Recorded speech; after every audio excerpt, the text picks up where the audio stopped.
तो स्वागत है आपका एक नए वीडियो में। आज हम लोग सीएनटी एक्ट यानी कि छोटा नागपुर काश्तकारी अधिनियम जो आपका 1908 में आया था, इससे संबंधित जितने भी सेक्शन है, इम्पोर्टेंट सेक्शन, इनकी चर्चा हम लोग आज के क्लास में करेंगे। ये जो वीडियो है वो आपका 2 पार्ट में आएगा और इसमें हम लोग सीएनटी एक्ट का लगभग जो इम्पोर्टेंट है 60 से 70 एमसीक्यू इसको हम लोग डिस्कस करने का प्रयास करेंगे। इसमें से आपको पता होना चाहिए कि जो सीएनटी एक्ट है इसमें टोटल आपका 19 चैप्टर है और अगर धारा की बात की जाए तो वो आपका 271 धारा है। यहाँ पे पूरा डिटेल से हम लोग नहीं जानेंगे, बस केवल जो भी इम्पोर्टेंट सेक्शन है, धारा है, इनको हम लोग कवर करने का प्रयास करते चलेंगे। तो अगर हम लोग 19 चैप्टर में 271 धारा है तो 271 धारा में पूरा हम लोगों को याद नहीं करना है, केवल लगभग 60 से 70 धारा अगर आपको याद है तो सीएनटी एक्ट जो है वो आपका कवर हो जाएगा। ठीक है। और यहाँ पे धारा से, परिभाषा से, टर्मिनोलॉजी से क्वेश्चन जो है वो आपके प्रीवियस ईयर में पूछे गए हैं और इसी से जो है वो ज़्यादा चांस बनता है आगे क्वेश्चन पूछे जाने का। तो आज हम लोग सेक्शन वाइज जो है वो सारा इसको कवर करने का प्रयास करेंगे। अगर हम लोग देखें, सबसे पहला अगर चैप्टर नंबर 1 देखें जिसका नाम है प्रारंभिकी, संक्षिप्त नाम, प्रसार और परिभाषा, इसमें ये चर्चा किया गया है। तो चैप्टर 1 जो है वो आपका प्रारंभिकी है और चैप्टर 1 में जो धारा है वो आपका धारा 1 से लेकर धारा 3 तक इसमें शामिल किया गया है। अगर हम लोग देखें सबसे पहले कि जो आपका सीएनटी एक्ट है ये आपका 11 नवंबर 1908 को लागू हुआ है। ये आपका चैप्टर नंबर 1 में बताया गया है। इसका संक्षिप्त नाम बताया गया है, इसका प्रसार कहाँ पे है और इसका परिभाषा बताया गया है। तो सबसे पहले आपको पता होना चाहिए कि सीएनटी में 14 नवंबर 2000 को संशोधन हुआ था, उसके बाद ये 15 नवंबर 2000 से ये लागू हो गया है झारखंड में। देखिए क्या बात यहाँ बोला जा रहा है कि सीएनटी एक्ट आया 2000 मतलब सॉरी सीएनटी एक्ट आया 11 नवंबर 1908 को। ठीक है, 1908 में आया था। उसके बाद सीएनटी एक्ट 14 नवंबर 2000 में इसमें संशोधन हुआ। फिर हम लोग को पता है कि झारखंड जो बना है वो आपका 15 नवंबर 2000 से यहाँ पे झारखंड जो है बन गया है। उसके बाद झारखंड में लागू कब से हुआ, तो ये आपका 15 नवंबर 2000 से लागू हुआ है। जबकि सीएनटी एक्ट आया कब है, तो जब हम लोग संयुक्त बिहार में थे तब उसी टाइम आया था 11 नवंबर 1908 को। स्टार्टिंग में जब सीएनटी एक्ट आया था 2000 से पहले, मतलब 1908 में, उस समय जो है वो हम लोग बिहार में थे, मतलब झारखंड जो है वो पहले बिहार का ही हिस्सा हुआ करता था। ठीक है ना। और अभी अगर हम लोग देखें तो फिर 1908 में तो हम लोग बिहार में ही शामिल थे, तो पहले बिहार का हिस्सा थे। तो सीएनटी एक्ट पहले पूरे बिहार में लागू था, उसके बाद हम लोग झारखंड जब अलग हो गया 2000 में, तो सीएनटी एक्ट का जो प्रावधान है वो आपका 15 नवंबर 2000 से झारखंड में भी एज इट इज लागू होने लग गया। ठीक है। अगर सीएनटी एक्ट की बात की जाए तो देखिए सबसे पहले आपको पता होना चाहिए कि झारखंड में जो है वो आपका दो तरह का भूमि संबंधी कानून जो है वो यहाँ पे लागू किया गया है। एक तो आपका झारखंड में 5 प्रमंडल है, तो 5 प्रमंडल में 4 गो जो प्रमंडल है इसमें आपका सीएनटी एक्ट लागू है। जबकि एक प्रमंडल जो आपका संथाल प्रगना प्रमंडल है उसमें आपका एसपीटी एक्ट लागू है। ठीक है। 4 प्रमंडल कौन कौन है वो देख लीजिए। उत्तरी छोटानागपुर प्रमंडल जिसमें 7 जिले हैं उसमें ये लागू है। दक्षिणी छोटानागपुर प्रमंडल इसमें 5 जिले हैं, यहाँ पे भी लागू है। पलामू प्रमंडल 3 जिले हैं, यहाँ पे भी लागू है। कोल्हान प्रमंडल यहाँ पे भी 3 जिले हैं और यहाँ पे भी जो है वो आपका सीएनटी एक्ट लागू है। ठीक है। तो ये रहा आपका सीएनटी एक्ट के बारे में सारा प्रावधान। तो सीएनटी एक्ट जो है वो आपके 4 प्रमंडल में लागू है, केवल एक संथाल प्रज्ञा प्रमंडल जहाँ पे 6 जिले हैं वहाँ पे आपका एसपीटी एक्ट लागू है। ठीक है। अगर हम लोग अध्याय 1 की बात करें तो अध्याय 1 आपका क्या है, संक्षिप्त नाम और इसका प्रसार है, चैप्टर नंबर 1। और चैप्टर 1 में आपका जो धारा की अगर बात की जाए तो आपका धारा 1 से लेकर धारा 3 तक इसमें दिया गया है। इसमें बोला जा रहा है कि इस अधिनियम का जो संक्षिप्त नाम है वो आपका छोटानागपुर काश्तकारी अधिनियम है, जो कि 1908 में आया था। और ये कब आया था, 11 नवंबर 1908 में। उसमें हम लोग संयुक्त बिहार का ही हिस्सा हुआ करते थे। इसका प्रसार उत्तरी छोटानागपुर प्रमंडल, दक्षिणी छोटानागपुर प्रमंडल, पलामू प्रमंडल और कोल्हान प्रमंडल पे ही है।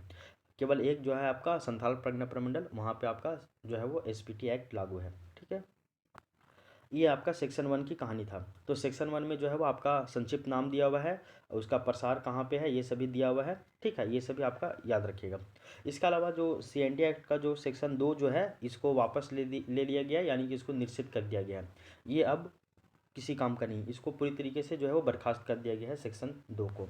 तो सेक्शन 2 जो है वो आपको पढ़ना नहीं है। ठीक है। आगे देख लीजिए।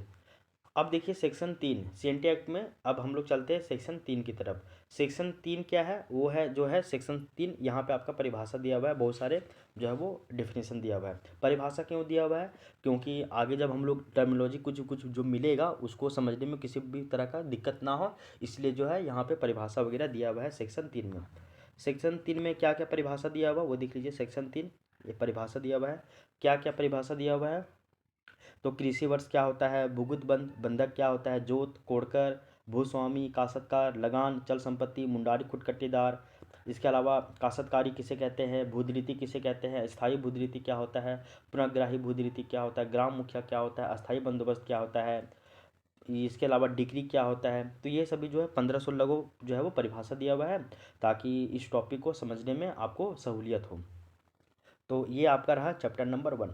तो चैप्टर नंबर 1 क्या है, तो चैप्टर नंबर 1 जो है वो आपका प्रारंभिकी है, यानी कि प्रिलिमिनरी है, जिसमें आपका संक्षिप्त नाम है, प्रसार है, यानी कि इसका एक्सटेंशन कहाँ तक दिया हुआ है, इसका नाम क्या है, कब से लागू है, किन किन जिलों में लागू है, किन किन प्रमंडलों में लागू है, ये सभी इसमें बताया गया सेक्शन 1 में। सेक्शन 2 को जो पूरी तरीके से निश्चित कर दिया गया, उसको बर्खास्त कर दिया गया, उसको हम लोग नहीं पढ़ेंगे।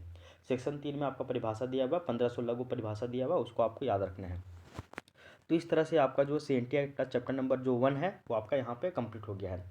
ये सभी जो है यहाँ पे आपको डिटेल इस सब में नहीं जाना है, हम लोग केवल इसका क्विक रिवीजन कर रहे हैं एक तरह से, ठीक है ना। इसका डिटेल्स हम लोग अभी नहीं पढ़ेंगे, ठीक है।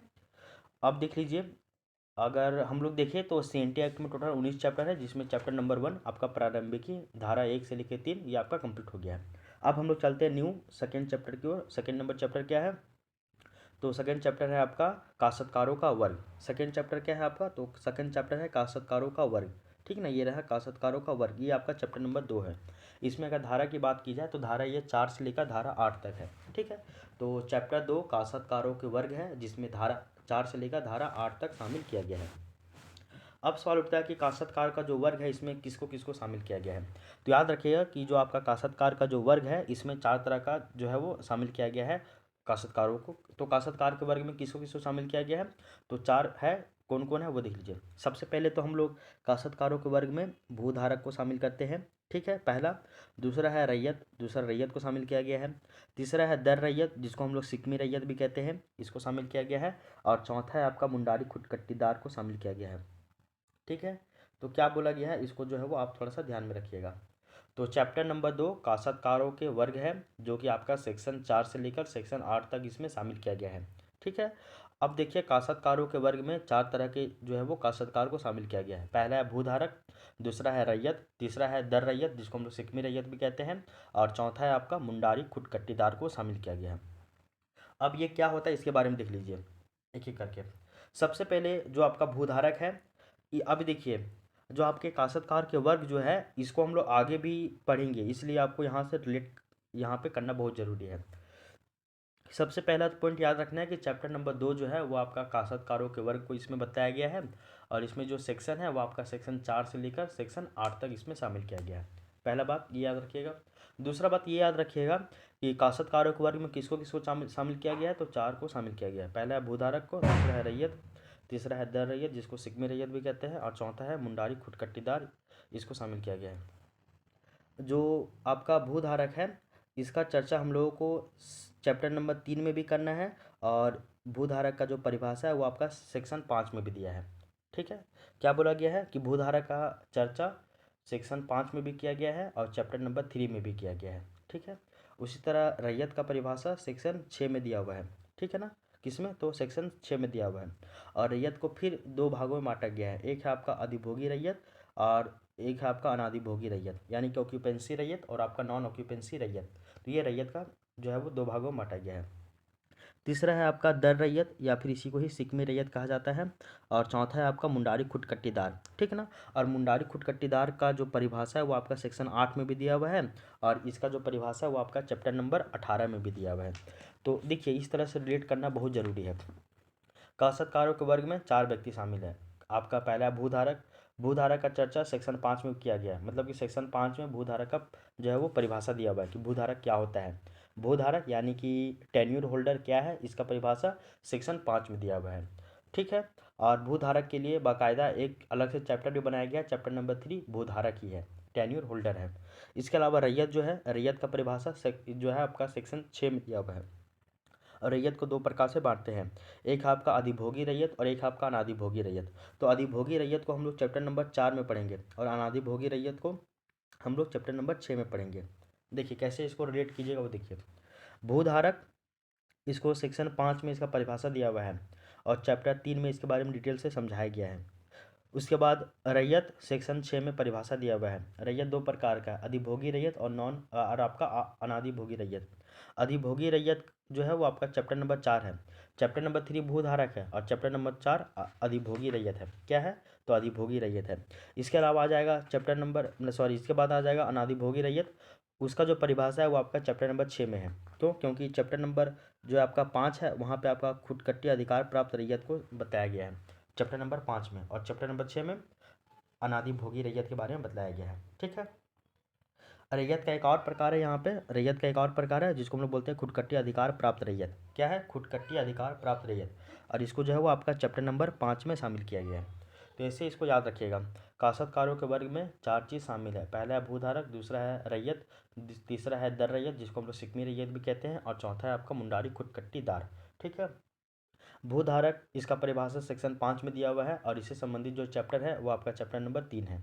इसके बाद आइए रैयत। रैयत का परिभाषा सेक्शन 6 में दिया हुआ है और रैयत का भी 3 प्रकार होता है। अधिभोगी रैयत यानी कि ऑक्यूपेंसी रैयत, इसका जो चर्चा है वो आपका चैप्टर नंबर 4 में किया गया है स्पेशल से।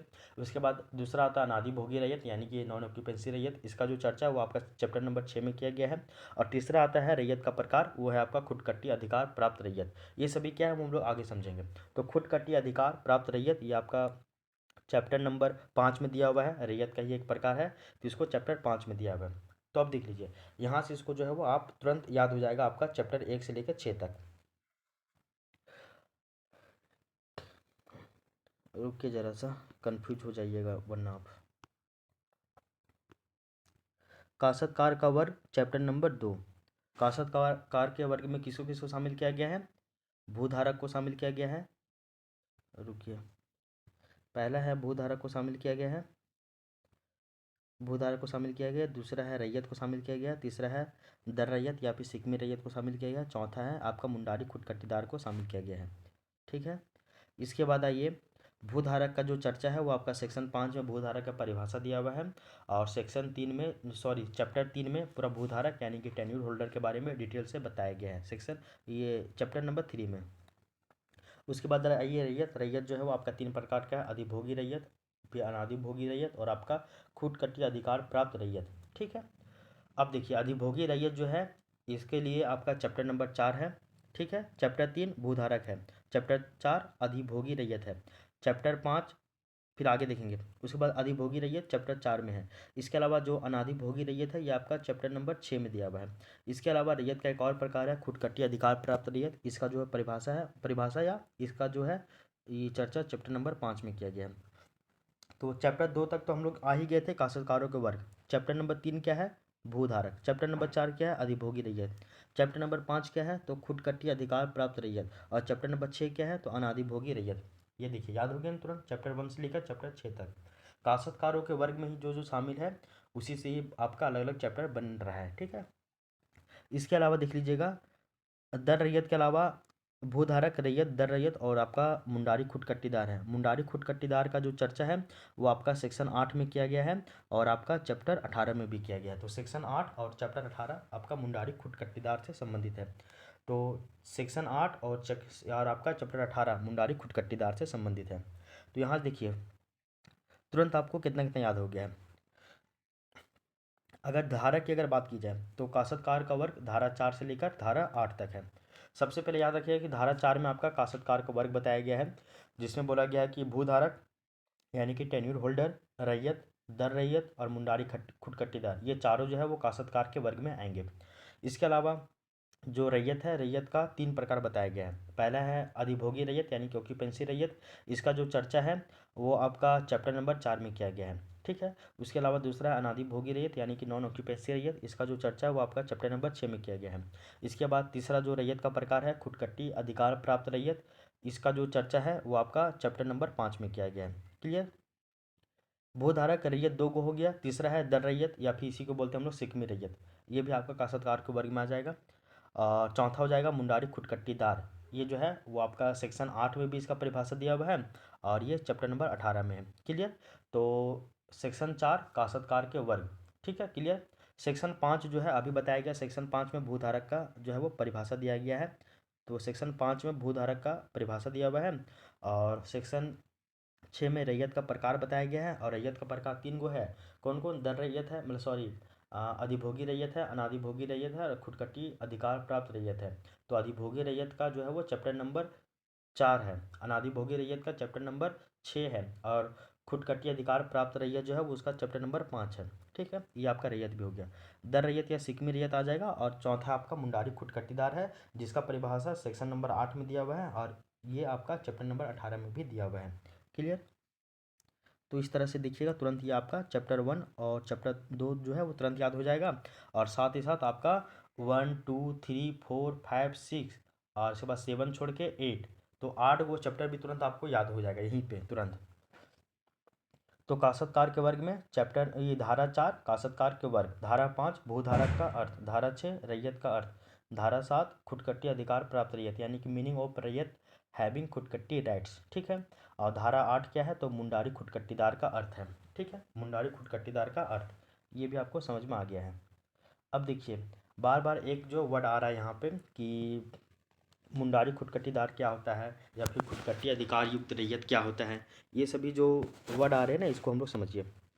यहाँ पे लिखा हुआ चैप्टर 1 2 3 4 5 6, ये सभी जो है वो एक दूसरे से कनेक्टेड है, सबको अच्छे से कर लेना चाहिए एक ही बार। देखिए क्या क्या है वो देखिए।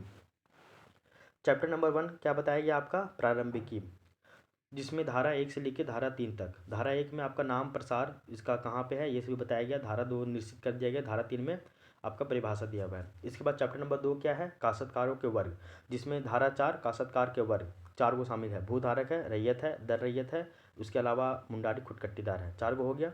भूधारक का परिभाषा आपका चैप्टर ये धारा 5 में किया हुआ। किसमें? भूधारक का परिभाषा धारा 5 में किया हुआ है, ठीक ना। और भूधारक का अलग से एक चैप्टर भी है, चैप्टर नंबर 3। क्लियर?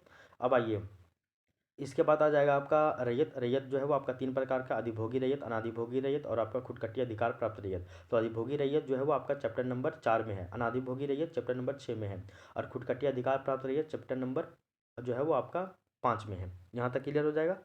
अब आइए, धारा 4 क्लियर। अब आइए धारा 5। धारा 5 में अभी बताया गया भूधारक का अर्थ है, धारा 6 में रैयत का अर्थ है और धारा 7 में क्या है? तो खुदकटी अधिकार रैयत का अर्थ दिया हुआ धारा 7 में और खुदकटी अधिकार प्राप्त रैयत का धारा 7 है और साथ ही साथ इसका जो है चैप्टर जो है वो आपका 5 है। तो खुदकटी अधिकार प्राप्त रैयत धारा 7 और आपका चैप्टर 5। ठीक है, इसके अलावा जो चौथा आ जाएगा आपका ये मुंडारी खुदकटीदार, वो उसका परिभाषा सेक्शन 8 में भी दिया हुआ है और आपका चैप्टर नंबर 18 में भी दिया हुआ है मुंडारी खुदकटीदार का।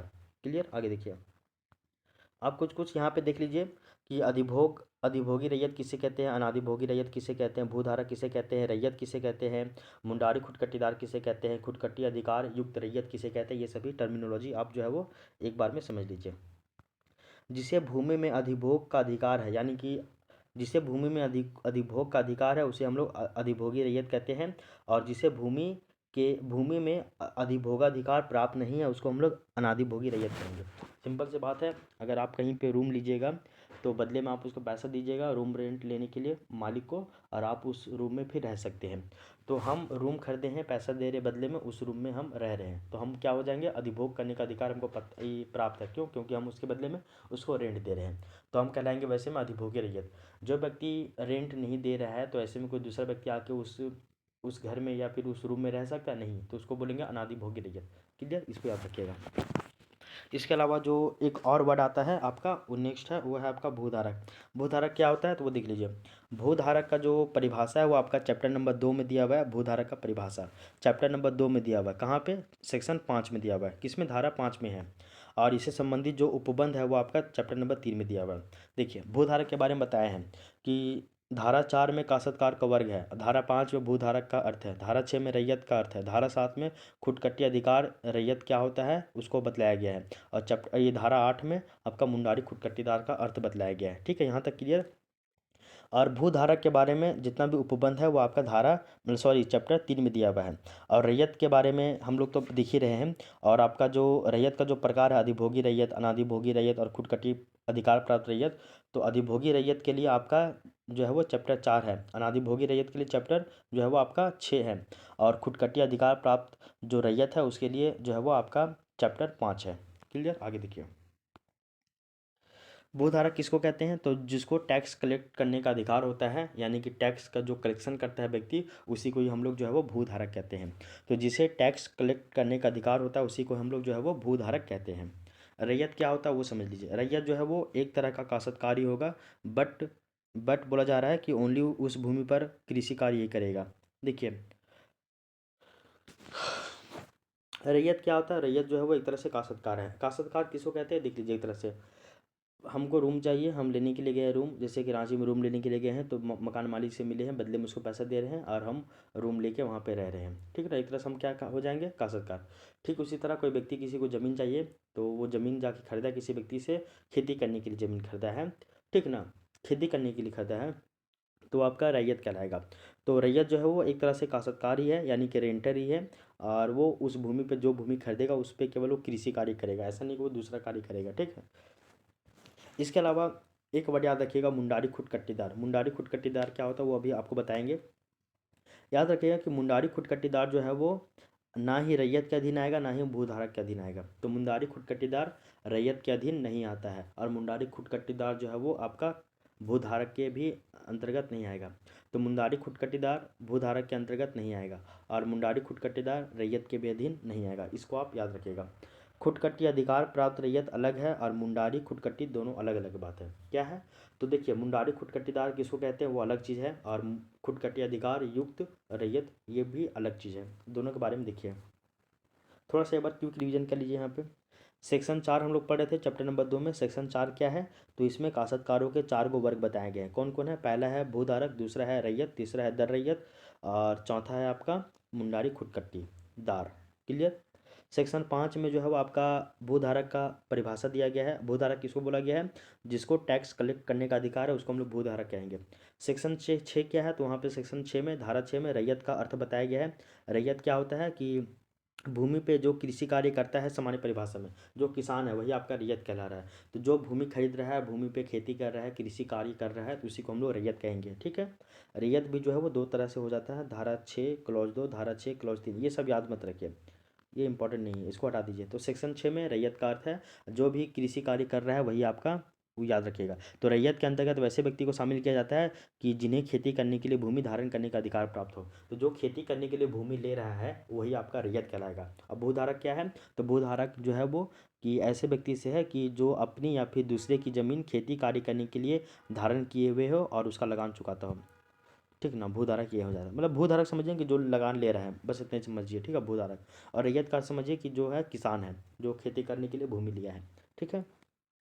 अब जो आपका सेक्शन 7 है, सेक्शन 7 क्या है? सेक्शन 7 में आपका खुटकट्टी अधिकार युक्त रैयत का अर्थ समझाया गया है। सेक्शन 7 में खुटकट्टी अधिकार युक्त रैयत का जो है वो अर्थ समझाया गया है।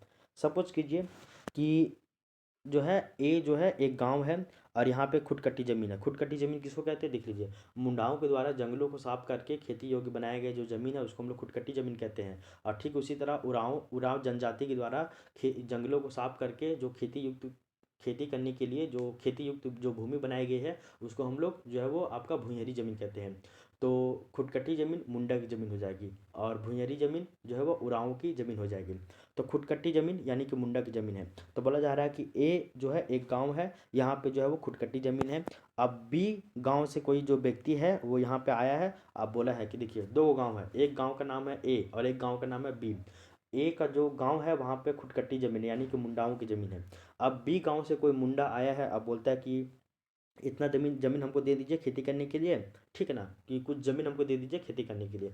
तो देख लीजिए, ए गांव बी गांव, दो ठो गांव है, इसमें ए गांव में खुटकट्टी ज़मीन है यानी कि मुंडाओं की ज़मीन है। अब बी गांव से कोई व्यक्ति आया है और ए गांव में आया है, और ए गांव में आने के बाद बोल रहा है कि भैया आप हमको ज़मीन दे दीजिए खेती करने के लिए, कुछ ज़मीन दे दीजिए। अब बी गांव वाला जो आके ए गांव में खेती करने लग गया है तो उसको हम लोग बोलेंगे क्या? तो खुटकट्टी अधिकार युक्त रैयत। यानी कि खुटकट्टी मतलब मुंडाओं की ज़मीन, अधिकार युक्त मतलब दूसरा गाँव का व्यक्ति, दूसरा गाँव का मुंडा हमारे गाँव में आके खेती कर रहा है, खुटकट्टी ज़मीन पे खेती कर रहा है, तो ऐसे में उसको क्या कहेंगे?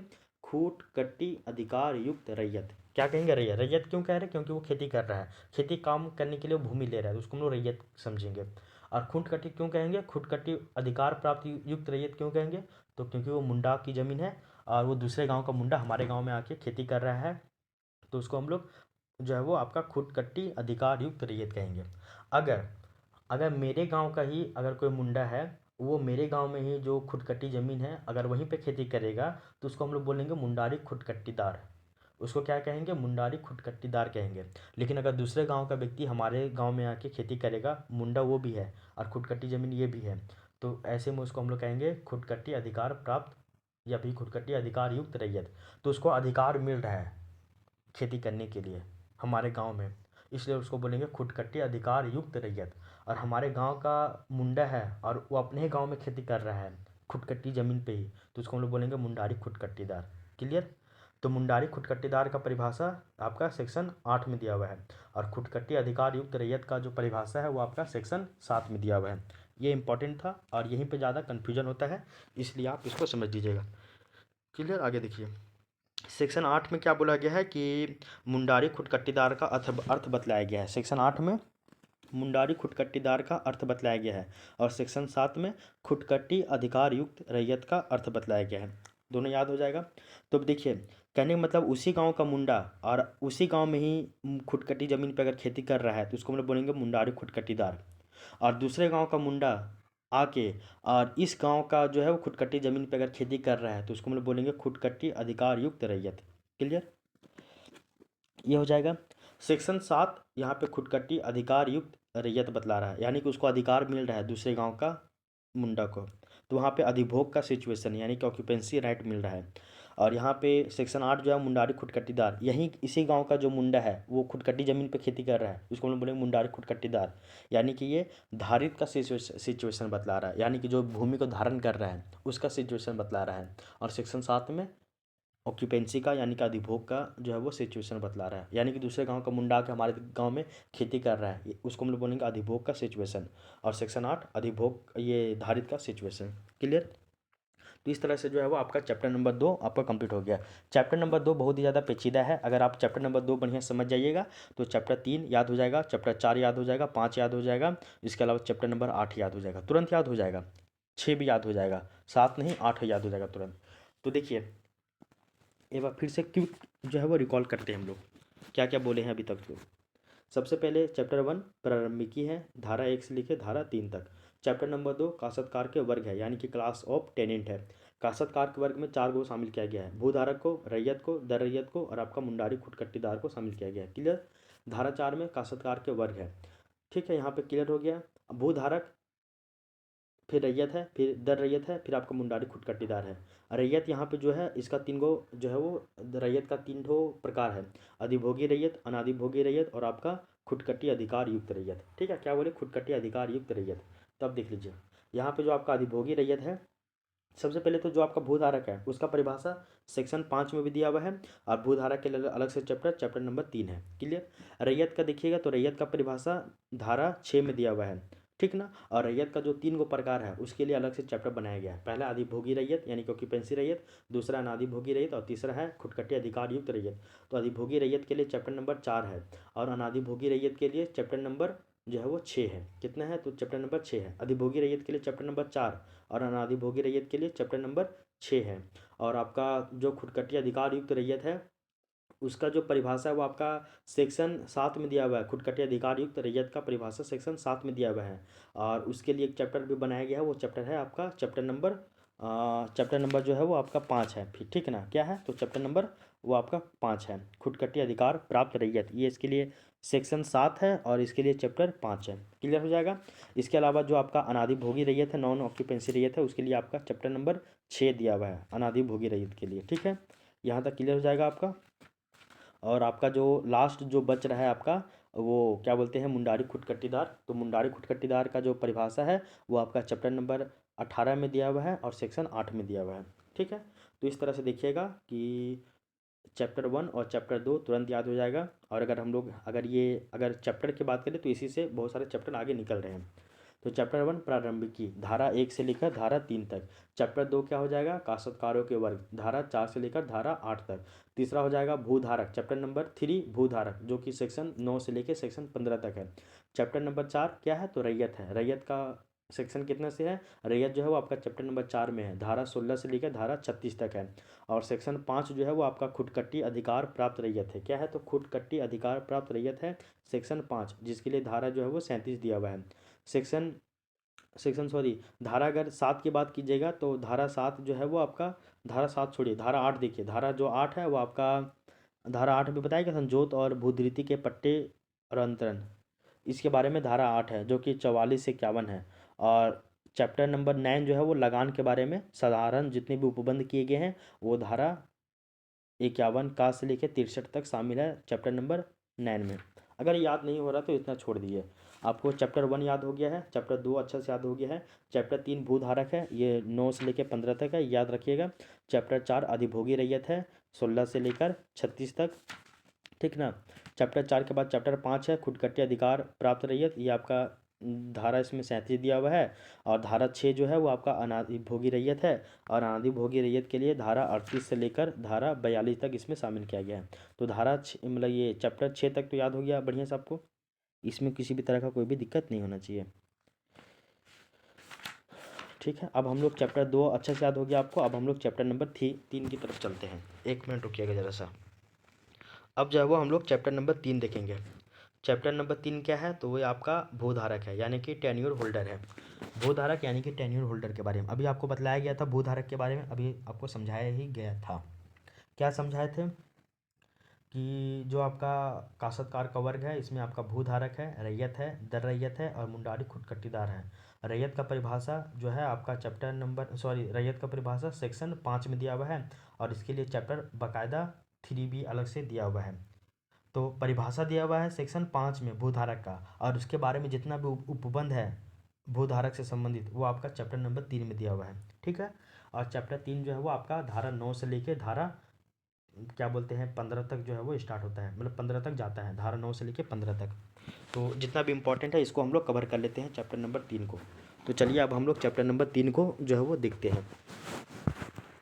यहाँ बोला गया है कि 1793 में जो आपका लॉ आया था, क्या बोलते कौन सा अस्थाई बंदोबस्त आया था ना लॉर्ड कॉर्नवालिस के समय में, तो 1793 के अस्थाई बंदोबस्त लॉ में जितना टैक्स लेने की बात की गई हो भूधारक भी उतना ही टैक्स लेगा, ठीक है। ये नहीं कि साइड से अपने से टैक्स लिया और मतलब और भी ज़्यादा टैक्स लेगा, ये दलाल टाइप में ऐसा नहीं कुछ होगा। देखिए सिंपल सी बात है, 1793 में आपका लॉर्ड कॉर्नवालिस के समय में अस्थाई बंदोबस्त आया था, और उस अस्थाई बंदोबस्त में जो बातें फिक्स कर दी गई थी कि इस भूमि से इतना टैक्स लिया जाएगा, वही टैक्स जो है वो आगे भूधारक जो है वो टेन्योर होल्डर मतलब क्या बतलाए हैं कि जिसको मतलब कि जो जिसको मतलब कि टैक्स लेने का अधिकार है, जो जिसको लगान लेने का अधिकार है, उसी को हम लोग भूधारक कह रहे हैं। तो भूधारक क्या करेगा, लगान लेगा। तो लगान वो कैसे लेगा कि जो आपका 1793 के जो अस्थाई बंदोबस्त कानून में जो भी प्रावधान किया हुआ था, ठीक उसी प्रावधान के तहत ही ये टैक्स लेगा, उससे ना ज़्यादा उससे ना ही कम ये टैक्स नहीं लेगा। क्लियर, आगे देखिए। अब हम लोग इसमें जो भूधारक है चैप्टर नंबर 3, इसमें आपका धारा 9 से लेके धारा 15 तक इसमें शामिल किया गया है। एक एक करके हम लोग धारा जितना भी धारा है इन सभी को पढ़ेंगे।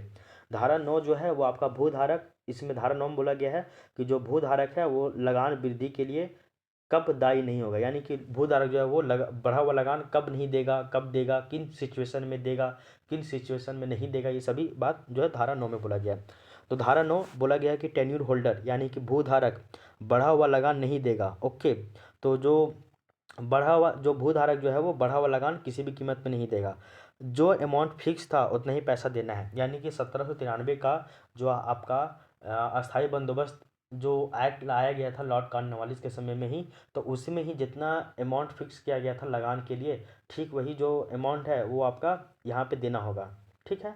उससे ज़्यादा आप जो है वो अमाउंट नहीं देंगे। क्लियर, आगे देखिए।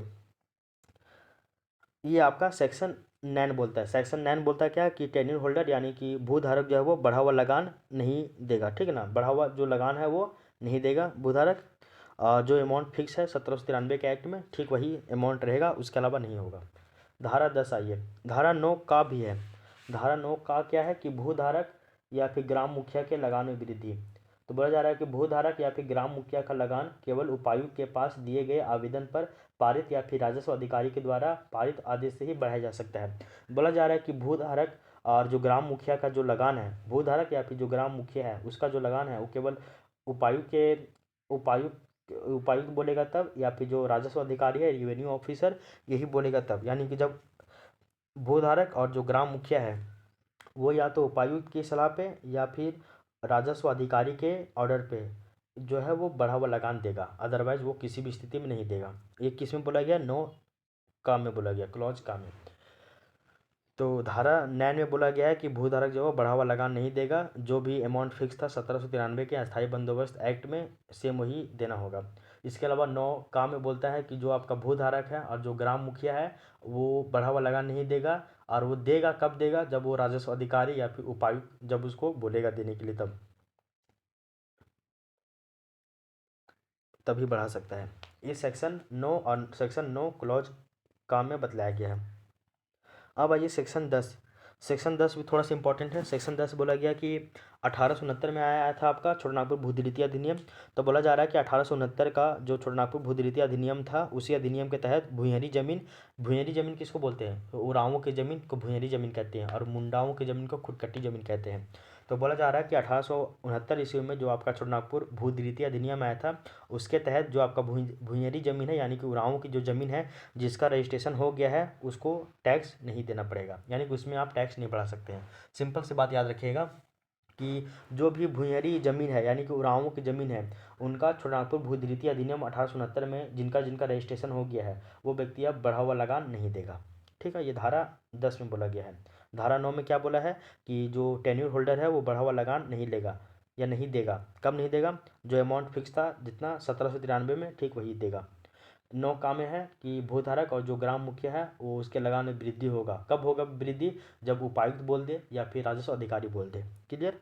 धारा 9 और धारा 9 का और धारा 10 क्लियर हो गया। अब चलिए धारा 11 की ओर। धारा 11 क्या बोलता है? बोला जा रहा है कि भूदिरीति के कतिपय अंतरणों का रजिस्ट्रेशन करवाना होगा भूस्वामी यानी कि सरकार पास। ट्रांसफर यानी कि अंतरण। अब देख लीजिए क्या क्या बोला जा रहा है कि भूदिरीति के कतिपय अंतरणों का रजिस्ट्रेशन करवाना होगा, यानी कि registration of certain transfer of tenures. इसमें भूदिरीति या फिर जो पट्टेदार है इसके अंतरणों के रजिस्ट्रेशन से संबंधित प्रावधान का चर्चा किया गया है। यानी कि धारा 11 में जो है जो भी आपका भूदिरीति वगैरह है भूदिरीति के कतिपय अंतरण हो रहा है, यानी कि अगर भूमि का अगर रजिस्ट्रेशन मतलब कि भूमि का अगर आप लेन देन करवा रहे हैं, भूमि किसी को बेच रहे हैं, भूमि किसी से ले रहे हैं, तो ऐसे में आपको जो है वो रजिस्ट्रेशन करवाना होगा। और किसके पास? भूस्वामी। ऐसे में कौन होगा? सरकार होगा। तो सरकार के पास आपको जो है वो रजिस्ट्रेशन करवाना होगा। ठीक है, धारा 11 में। धारा 11 में सिंपल याद रखिए कि ट्रांसफ़र अगर कहीं कर रहे हैं भूमि का तो ऐसे में आपको रजिस्ट्रेशन करवाना होगा। ये आपका धारा 11 में है। यहाँ पे बोला जा रहा है कि अंतरण ट्रांसफ़र के बारे में बोला जा रहा है कि ये कई माध्यम से हो सकता है। और जैसे कि इसमें बोला गया कि इस अंतरण के अंतर्गत दो लोग होंगे, एक तो आपका अंतरणकर्ता होगा, एक आपका अंतरिणी होगा, यानी कि ट्रांसफेरर होगा और एक आपका ट्रांसफरी होगा। अंतरणकर्ता किसको कहते हैं? जो भूमि ट्रांसफ़र कर रहा है, जो भूमि बेच रहा है उसको हम लोग बोलेंगे अंतरणकर्ता। और जिसके पास भूमि ट्रांसफ़र हो रहा है यानी कि हम ज़मीन खरीद रहे हैं तो उसको हम लोग बोल देंगे अंतरिणी।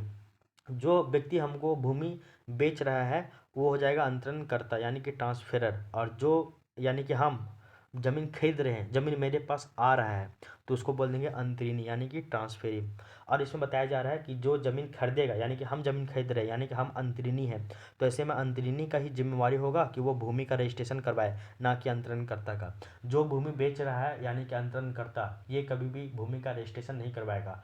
जो भूमि खरीद रहा है यानी कि अंतरिणी इसी को ही हमेशा जो है वो रजिस्ट्रेशन करवाना होगा। ये धारा 11 कहता है। तो जो भी भूमि का आप ट्रांसफ़र कर रहे हैं, भूमि का लेन देन कर रहे हैं, तो ऐसे में अंतरणकर्ता से अंतरिणी के पास जा रहा है भूमि, तो ऐसे में आपको जो है वो रजिस्ट्रेशन करवाना होगा सरकार के पास। ये धारा 11 कहता है। और अंतरणकर्ता यानी कि ट्रांसफेरर और अंतरिणी यानी कि ट्रांसफरी, तो अंतरिणी को ही जिम्मेवारी होगा कि वो जो है वो आपका क्या करे? रजिस्ट्रेशन करवाए, ना कि अंतरणकर्ता। इसको जो है वो आप याद रखिएगा। अब देख लीजिए तो थोड़ा थोड़ा सा इसका एक और क्विक रिवीजन देख लीजिए। धारा 9 में क्या बोला गया है कि टेन्यूर होल्डर यानी कि जो आपका भूधारक है वो बढ़ावा लगान नहीं देगा। जितना फिक्स किया गया है 1793 का अस्थायी बंदोबस्त में सेम वही लगान देगा धारा 9 में। धारा 9 ए में बोला गया है कि जो आपका ग्राम मुखिया है और जो आपका भूधारक है वो उसके लगान में वृद्धि होगा। कब होगा? कि जब उपायुक्त बोल दे या फिर राजस्व अधिकारी बोल दे तब। ठीक है, क्लियर यहाँ तक। अब आइए धारा 10 में। धारा 10 में क्या बोला गया है कि जो आपका भूयरी जमीन है, तो भूयरी जमीन जो भी है, जो कि 1869 का चुनाव भू रीति अधिनियम में जिसका जिसका रजिस्ट्रेशन हो गया, वो सब बढ़ावा लगान नहीं देगा, ये धारा 10 कहता है। धारा 11 में क्या कह रहा है कि अगर आप भूमि का लेन देन कर रहे हैं, भूमि का ट्रांसफ़र कर रहे हैं, उसको बेच रहे हैं, अंतरणकर्ता से अंतरिनी के पास जा रहा है, तो ऐसे में आपको रजिस्ट्रेशन करवाना होगा। और ऐसे में जो मुखिया हो जाएंगे, या फिर जो ऐसे में जो आपका भूस्वामी कौन होगा, तो ऐसे में सरकार होगा, तो सरकार के पास आपको जो है वो रजिस्ट्रेशन करवाना होगा। इस बात को जो है वो आप याद रखिएगा। और इसमें रजिस्ट्रेशन करवाने का जिम्मेवारी किसका होता है? अंतरणकर्ता यानी बेचने वाले का नहीं, खरीदने वाले का, यानी कि अंतरिनी का जो है वो यहाँ पे जिम्मेवारी होता है। ठीक है, ये याद रखिएगा। तो ट्रांसफ़र हो रहा है, तो ऐसे में रजिस्ट्रेशन करवाना होगा और रजिस्ट्री फीस भी आपको देना होगा। और रजिस्ट्रेशन कौन करवाएगा? तो जो ज़मीन खरीद रहा है, यानी कि अंतरिनी, नॉट अंतरणकर्ता। अंतरणकर्ता मतलब जो ज़मीन बेच रहा है, और अंतरिनी मतलब जो ज़मीन खरीद रहा है।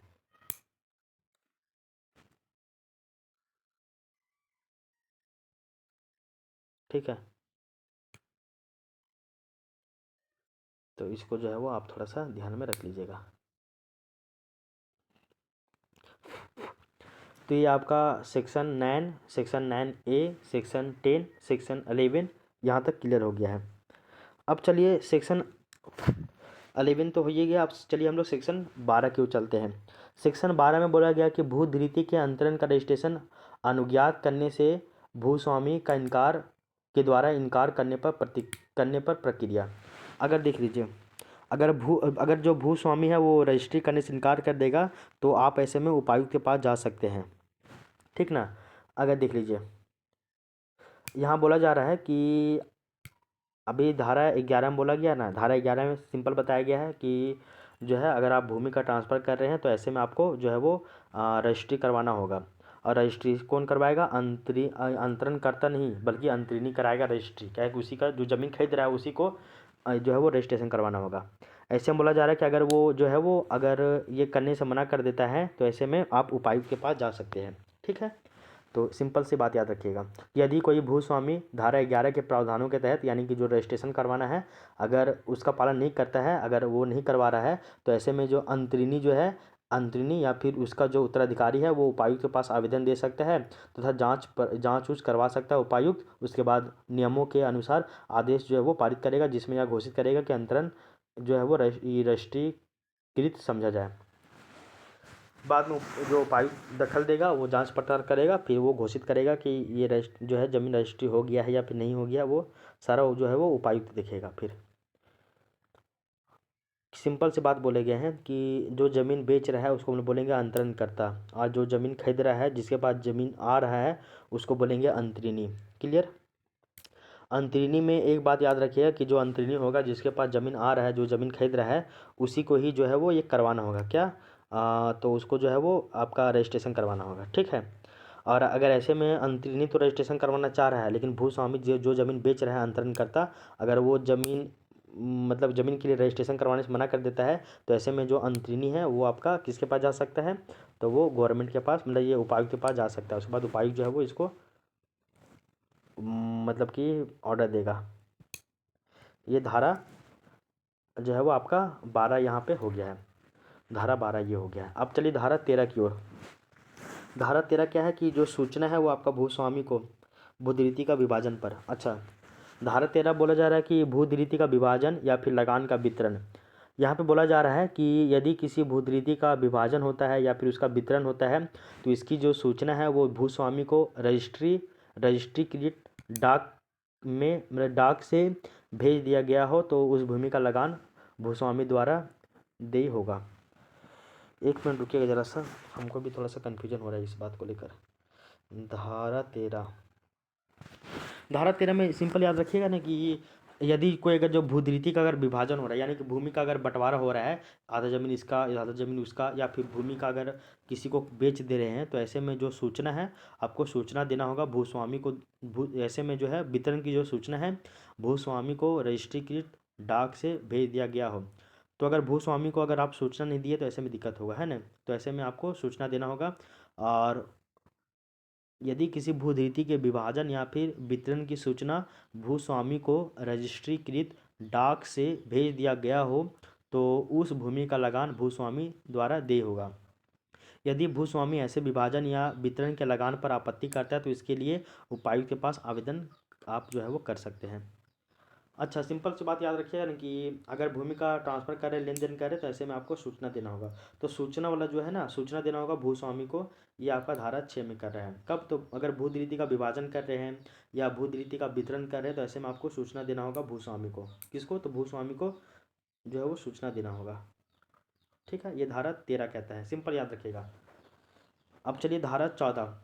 धारा 14 बोल रहा है कि पुनःग्रहणीय भूधिरिति के पुनः ग्रहण पर विलंघनों या विलंगमों का बातिलीकरण।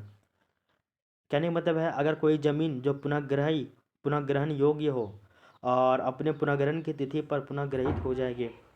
हाँ, एक मिनट रुकिए जरा सा। तो अगर कोई जमीन जो पुनःग्रहण योग्य हो अपने पुनःग्रहण की तिथि पर पुनःगृहीत हो जाएगी और ये निम्नलिखित परिस्थितियों में पट्टे पर दी गई भूमि का पुनर्ग्रहण नहीं किया जा सकता है। अच्छा, धारा 14 बोला जा रहा है कि कुछ कंडीशन को छोड़कर भूमि को वापस किया जा सकता है। इसको याद रखना है। तो कुछ कंडीशन में जो है वो कुछ कंडीशन को छोड़कर जो भूमि है उसको वापस भी किया जा सकता है। तो वापस करने का जो प्रावधान है वो आपका धारा 14 में है। तो भूमि को वापस करने का प्रावधान धारा 14 में है। धारा 13 में क्या है? तो भूस्वामी को सूचना देना है भूधिरिति के वितरण पे, भूधिरिति के विभाजन पे आपको सूचना देना है। किसको? तो सूचना देना है आपको भूस्वामी को। ये आपका धारा 13 कहता है। धारा 14 क्या कहता है कि कुछ परिस्थिति को छोड़कर जो भूमि है, भूमि का जो है वो आपका क्या हो सकता है? तो भूमि को वापस किया जा सकता है। धारा 15 में बोला जा रहा है कि धारा 11 और धारा 12 के आधार पे धारा 14 में ट्रांसफ़र नहीं होगा और इसकी अपनी अलग कंडीशन होगी। तो धारा 15 में बोला गया कि जो आपका धारा 11 है, धारा 11 क्या बोले हैं कि रजिस्ट्रेशन करवाना होगा। और धारा 12 में क्या बोल रहे हैं कि रजिस्ट्रेशन अगर आप करवा रहे हैं तो ऐसे में अगर भूस्वामी मना कर दे रहा है तो आप ऐसे में उपायुक्त के पास जाएंगे। तो धारा 11 और धारा 12 इसमें जो भी कंडीशन है, इन सभी कंडीशनों के अलावा इन सभी के आधार पे धारा 14 में जो है वो ट्रांसफ़र नहीं होगा। इसकी जो है वो अपनी अलग कंडीशन होगी। ये आपका धारा 15 में बताएगा। धारा 15 इंपॉर्टेंट नहीं है, आप इसको स्किप भी कर सकते हैं। तो धारा 9 से लेके 15 तक आपको याद हो जाना चाहिए। 15 नहीं तो 14 तक याद हो गया होगा। एक मिनट रुक जाइए ज़रा सा। तो चैप्टर नंबर 3 क्या था? भूधारक, जिसमें 9 क्या बोलता है? धारा 9 कि जो भूधारक है वो बढ़ावा लगान नहीं देगा। कब नहीं देगा? कि जब 1793 में जो आपका परमानेंट सेटलमेंट एक्ट आया था उसमें जितना भी निश्चित किया गया था, फिक्स अमाउंट किया गया था, उतना ही आपको देना होगा पैसा। धारा 9 का में बोला गया कि भूधारक या फिर जो ग्राम मुखिया है वो बढ़ावा लगान कब देगा? जब उपायुक्त या फिर जो आपका रेवेन्यू ऑफिसर है वो बोल दे। धारा 11 में बोला जा रहा है कि जो भी आप भूमि जो है वो अंतरणकर्ता से अंतरिनी पास जा रहा है तो ऐसे में आपको रजिस्ट्रेशन करवाना होगा। रजिस्ट्रेशन करवाने का जिम्मेवारी अंतरिनी को ही दिया गया है। और धारा 12 क्या कहता है? तो यहाँ पे बोला जा रहा है कि धारा 12 में बोला जा रहा है कि जो अगर अंतरिनी और अंतरणकर्ता अगर रजिस्ट्रेशन कर रहा है तो ऐसे में अगर अंतरणकर्ता जो है जो भूमि बेच रहा है अगर वो मना कर दे ऐसे में रजिस्ट्रेशन करने से तो आप जो है उपायुक्त के पास जा सकते हैं। धारा 12 में। धारा 13 बोल रहा है कि जब आप अगर भूमि का रजिस्ट्रेशन करवा रहे हैं या भूमि का विभाजन करवा रहे हैं या भूमि का जो है वो आपका ये भूधिरिति का विभाजन कर रहे हैं या भूधिरिति का वितरण कर रहे हैं तो ऐसे में आपको सूचना देना होगा भूस्वामी को। क्लियर? धारा 13। धारा 14 में बोला जा रहा है कि कुछ परिस्थिति को छोड़कर भूमि को वापस किया भी जा सकता है। और धारा 15 बोल रहा है कि धारा 11 और धारा 12 के आधार पे अगर ट्रांसफ़र जो हो रहा है तो कुछ कंडीशन को मतलब ये सॉरी धारा 11 और धारा 12 के आधार पे धारा 14 में ट्रांसफ़र नहीं होगा। तो धारा 11 और धारा 12 के आधार पे धारा 14 में जो कि आपका भूमि को पूरा वापस किया जा रहा है ना, तो वहाँ पे जो है वो नहीं होगा। इसके लिए कुछ अपना जो है वो अलग कंडीशन रहेगा। तो धारा 15 याद नहीं रखिए ना, कोई दिक्कत नहीं है। धारा 14 तक जो है बातें आप याद रखिएगा। तो इसको जो है वो आप बार बार रिविजन कीजिए, तुरंत याद हो जाएगा। ठीक है, तो ये रहा आपका धारा 15 तक। तो चैप्टर नंबर 1, 2 और 3 आज हम लोग कंप्लीट कर लिए हैं। तो चैप्टर 1 to 3 कंप्लीट। अब जो है वो आपका चैप्टर नंबर जो है वो 4 देखेंगे कल से। और चैप्टर नंबर 4 जो है वो थोड़ा सा बड़ा है। चैप्टर 4 में ही ज़्यादा टाइम लगेगा। चैप्टर 5 छोटा सा है, वो आपका तुरंत ख़त्म हो जाएगा। एक ही सेक्शन है आपका, सेक्शन 37। उसके बाद चैप्टर नंबर 6 आपको पढ़ना पड़ेगा, चैप्टर 6। उसके बाद 7 भी कुछ नहीं है। चैप्टर नंबर 8 पे देखेंगे हम लोग, चैप्टर नंबर 8। और चैप्टर नंबर 8 तक में हम लोग इसको कंप्लीट कर लेंगे। तो ये आपका पहला पार्ट है। इस तरह से कम 4 पार्ट आएगा और आपका ये कंप्लीट हो जाएगा। ठीक है। तो ठीक है, फिर अब हम लोग मिलते हैं नेक्स्ट वीडियो में। तो तब तक के लिए thank you, take care, bye bye, आपका दिन शुभ हो।